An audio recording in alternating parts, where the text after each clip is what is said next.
Loh, mana ada negeri seindah negeri kita? Nggak ada. Ini negeri surga. Makanya dulu orang Yunani mencari tanah kita karena mereka punya kabar ada Atlantis yang hilang atau tanah surga. Tanah surga itu air tidak pernah berhenti mengalir, daun tidak pernah rontok, hawa tidak panas dan tidak dingin, dan matahari tidak pernah ingkar janji, pagi terbit sore terbenam. Itu tidak ada di Eropa, kehilangan matahari 4 bulan, daun rontok, palok dingin-dinginnya luar biasa. Maka Bartholomeus melakukan perjalanan mencari tanah surga. 20 tahun dia pulang menemukan kawasan namanya Argir atau Jabadiu. Itulah kawasan yang kemudian oleh orang Yunani mau dijadikan tempat pindah penduduknya. Padahal Yunani sudah negara terbaik, punya Tuhan namanya Zeus. Zeus punya istri namanya Hera. Menikahlah dua Tuhan laki-laki dan Tuhan perempuan ini, beranaklah namanya Hercules. Udah punya Plato, punya Socrates, tapi mereka nggak merasa punya surga. Tapi begitu mereka mau pindah, gagal karena konflik Kreta sama Sparta. Akhirnya yang mencari tanah surga itu siapa? Orang India, mualim kapalnya Bartholomeus, namanya Kudunga Boyong beserta seluruh keluarganya mencari tanah surga. Terdampar di daerah Maldives atau Maladewa, membuat kerajaan besar namanya Salangkanaya. Rajanya Kudunga. Punya anak, bergeser ke ujung timur Kalimantan mencari tanah surga, mendirikan sebuah kerajaan besar namanya Kutai Kartanegara. Mula Warman punya anak, Dewa Warman, bergerak ke ujung kulon, bikin kerajaan besar namanya Salukonegoro. Punya anak namanya Purnawarman, pedalaman Jawa Barat, menjadikan kerajaan Tarumanegara. Punya anak Sinasanaha, pindah ke Galuh, bikin kerajaan di daerah Ciamis. Punya anak Sanjaya, masuk pedalaman Jawa Tengah, membuat kerajaan namanya Mataram. Dan dari situ pecah dua, separuh Wangsa Sailendra pindah Palembang menguatkan Sriwijaya, separuh Sindok bikin Wangsa Isyana pindah ke timur, bikin Kadiri sama Toho. Kemudian dilanjutkan oleh Wangsa Baru dipimpin oleh Kenarok, membangun namanya kerajaan Singasari, mampu menaklukkan 2/3 dunia. Bahkan daerah Korea Selatan ada kampung namanya Kimhae yang buka hutan namanya Surowareng. Gak mungkin Surowareng itu orang Korea Selatan, itu orang Singasari. Makanya jangan heran di tahun 1222 bangsa ini menjadi bangsa yang bangkit. Sekitar tahun 1300 mampu menaklukkan Mongolia, sebuah negara penakluk Eropa, penakluk Arab, penakluk Cina, masuk ke Nusantara, ditaklukkan oleh orang Nusantara, dipimpin oleh Arya Wiraraja, orang besar yang kemudian bertempat di Sumeneb, Madura. Anak-anak milenial gak boleh lupa ini, bahwa kamu punya bangsa, bukan bangsa kecil. Kalian punya bangsa-bangsa besar, jadi jangan mau diolok-olok. Kita bangsa kecil, kita bangsa besar. Eropa punya bangunan-bangunan besar, Arab punya piramid, kita punya Borobudur. Orang Eropa punya kisah cinta namanya Romeo Juliet. Orang Arab punya kisah cinta Kais dan Laila. Orang Cina punya kisah cinta sampai Engtai. Kita punya kisah cinta Ande-Ande Lumut, Pandi Asmoro Bangun. Kita punya segalanya. Orang sana punya ibu tiri yang kejam namanya Cinderella. Kita punya bawang putih, bawang merah. Sana punya orang kuat namanya Samson, kita punya orang kuat namanya Bandung Bondo. Main-main. Sana silakan punya orang kuat, silakan sana punya binatang bisa ngomong namanya kura-kura ninja, kita punya kancil nyuriti. Timun sama aja, apa bedanya? Bedanya lengkap bangsa ini. Orang Arab silakan punya alat musik namanya terbang, terbuat dari kayu dan kulit. Orang Eropa silakan punya alat musik namanya gitar, terbuat dari kayu dan tali. Tapi bangsa kita punya alat musik namanya gamelan, terbuat dari logam. Hanya bangsa yang menguasai ilmu pertambangan yang maju dan penguasaan metalurgi yang mapan mampu membuat alat musik dari logam. Itu bangsamu, jangan mau dibohongi. Kita ini bangsa kecil, kita bangsa besar. Kita mampu menaklukkan Mongolia.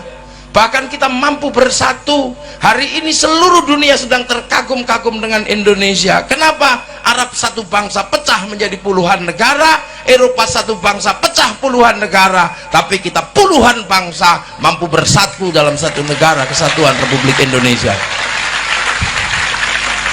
Terus sekarang kita diceritakan bangsa jelek, bangsa tempe. Kamu jangan percaya itu. Mereka-mereka ini sedang melemahkan mental kita. Agar apa? Kita benci dengan bangsa kita sendiri. Kalau sudah benci dengan bangsa kita sendiri, kalau bangsa sakit cari obatnya dari luar. Kita sedang meriang, cuman meriang gitu aja. Kita tidak sedang stroke, jadi tidak perlu ganti kekuasaan, nggak perlu mengambil Hizbut Tahrir dari Filistin, nggak perlu. Hizbut Tahrir itu didirikan oleh Taqiyuddin An-Nabhani untuk menjadi problem solving, menjadi jalan keluar buntunya Palestina agar merdeka di tanah Palestina. Tapi itu pun gagal. Jadi Hizbut Tahrir itu produk gagal di Timur Tengah.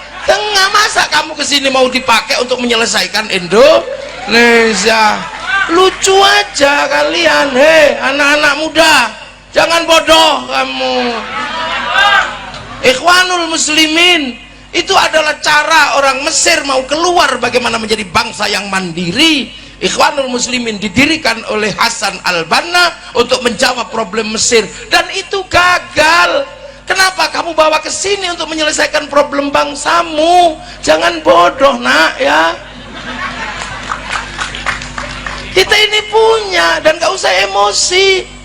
Makanya orang-orang ini suka emosi karena dagangannya nggak laku. Oh, iya, daging nggak laku. Waru teriak bendera inilah yang benar, bendera tauhid. Ini bendera Rasul, la ilaha illallah. Terserah kamu katakan itu. Saya tidak mengenal itu sebagai bendera tauhid. Saya mengenal itu benderanya Hizbut Tahrir. Itu bukan bendera tauhid. Kalau itu bendera tauhid, Kiai Hasyim Asy'ari pasti mengajarkan itu bendera tauhid. Kiai Hasyim nggak pernah mengajarkan itu. Yai Dahlan tidak pernah mengajarkan itu. Ki Bagus Hadikusumo tidak pernah mengajarkan itu. Hanya kamu yang kemarin sore mengajarkan itu. Kamu nggak usah emosi kalau kami nggak mau nerima benderamu. Kamu kalau anti bendera tauhid, kamu anti la ilaha illallah. Enggak, kami setiap hari tahlilan pakai la ilaha illallah. Kamilah yang paling sering menyebut la ilaha illallah, karena itu adalah cara zikir kami. Afdhal dzikri fa'lam annahu la ilaha illallah. Sudah kita lakukan setiap hari.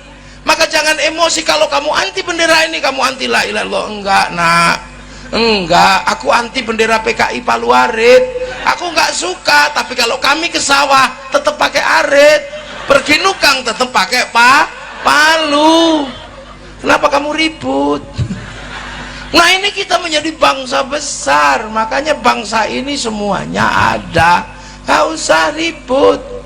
Kita dari segala sisi maju, dari kalimat-kalimat yang kita punya ini maju.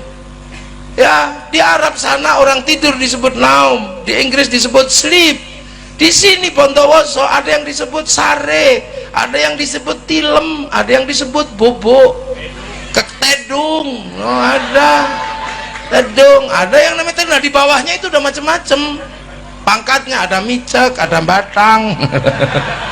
Lengkap, kita punya segalanya. Makanya, dan kemudian bangsa ini menyelesaikan problem terbesarnya adalah problem pertemuan antar Tuhan waktu itu. Jadi konflik antar Tuhan terbesar itu ada di Nusantara tahun 820 antara Wangsa Shailendra yang beragama Buddha dan Wangsa Sanjaya yang beragama Hindu. Perang besar di Jawa Tengah sana, sampai akhirnya raja Hindu yang namanya Panuko nggak mau jadi raja, takut perang sama raja Buddha namanya Garung. Tapi raja Buddha kerasnya luar biasa, setiap ketemu orang Hindu dibunuh.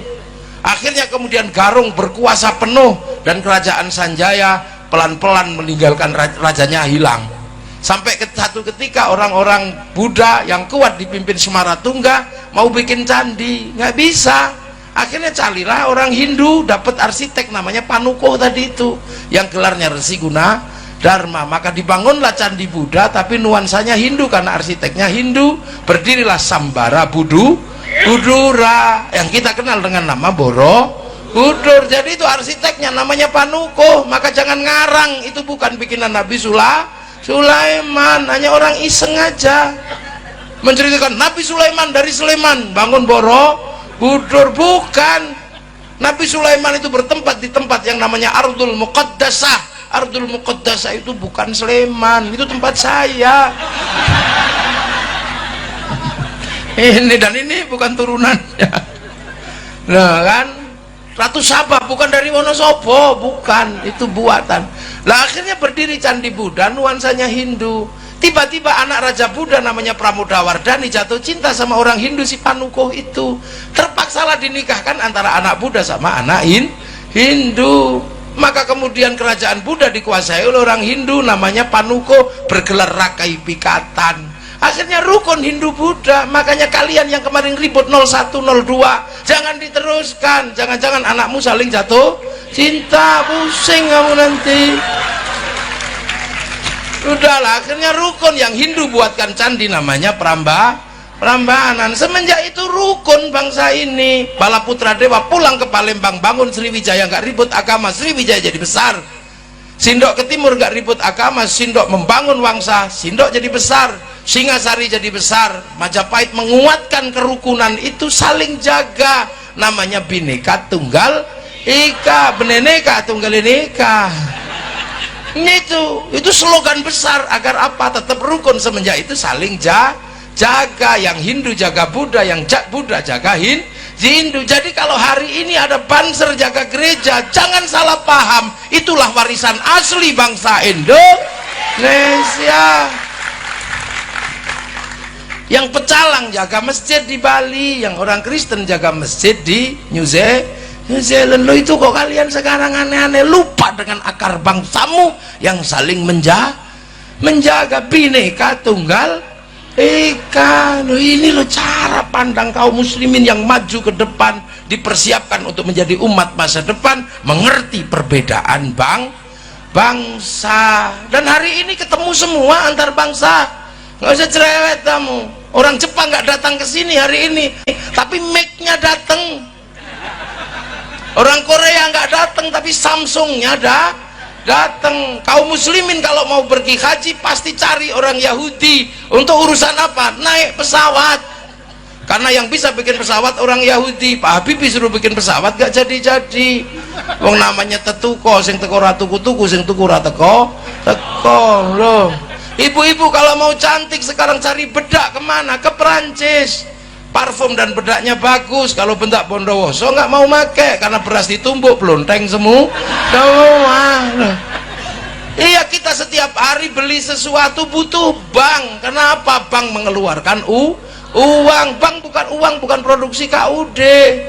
Uang itu produksi bank. Bank itu puncaknya ada di Bank Devisa New York yang bertempat di Wall Street Amerika, punyanya Rothschild Rockefeller Yahudi, yang dipakai untuk membangun bangsa Amerika, mengontrol dunia. Lu sekarang apa? Ayo, ini pengajian, mau bikin pengajian ini menjadi bagus, foto saya di print di belakang sama Pak Bupati. Printer memang buatan Bondowoso, printer buatan Jepang dan buatan Eropa.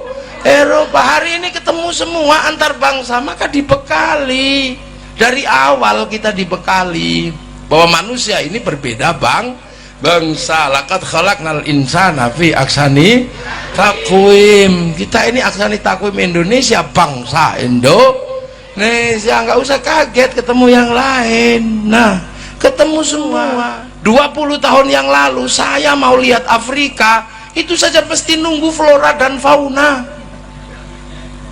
Kalau nggak ada flora dan fauna, kita nggak lihat Afrika. Seharian kita nunggu TVRI, nanti malam flora dan fauna. Mau lihat Afrika, baru lihat gajah Afrika. Sekarang orang nggak perlu nunggu, yang penting punya handphone. Ini aja nyawamu sekarang. Ini dengan sambil tidur kita bisa pergi ke Afrika, tinggal ngetik kucing Afrika keluar. Kalau mau iseng bokong India keluar di sini. Ini duniamu nak, dunia milenial, dunia yang terlihat tidak butuh siapapun. Maka saya harus mengingatkan kamu bahwa ada masa lalu yang harus kamu ingat, biar kamu tidak menjadi bangsa yang terpisah, jadi manusia yang terpisah dari masa lalu. Makanya anak-anak milenial ini harus dibikinkan jalan menuju ke titik paling awal, dan Islam mengajarkan itu agar kamu tidak lupa bahwa dulu kalian adalah satu, dan jangan sampai kaget melihat bangsa berbeda. Kita disuruh tengok Jabal Rahmah. Itulah prinsip dasar santri punya sistem ukhuwah basyariyah, persaudaraan sesama manusia. Orang Eropa nggak diajari itu. Makanya orang Eropa ketika Christopher Columbus terdampar di Afrika, di Tanjung Harapan, kaget melihat orang Afrika hitam gosong, karena mereka taunya manusia itu ras Arya yang putih. Begitu lihat orang hitam, neraka ini. Karena kitab mereka mengajarkan bahwa orang jahat masuk neraka, dibakar sama Tuhan, tapi nggak boleh mati biar bisa disiksa terus. Makanya begitu lihat orang hitam gosong, oh ini neraka ini. Maka ditembaki sama Christopher Columbus. Untuk apa? Ditembaki untuk membantu pekerjaan Tuhan yang belum selesai. Maka akhirnya seluruh sistem perbudakan itu dari Afrika, diperbudak semua orang Afrika.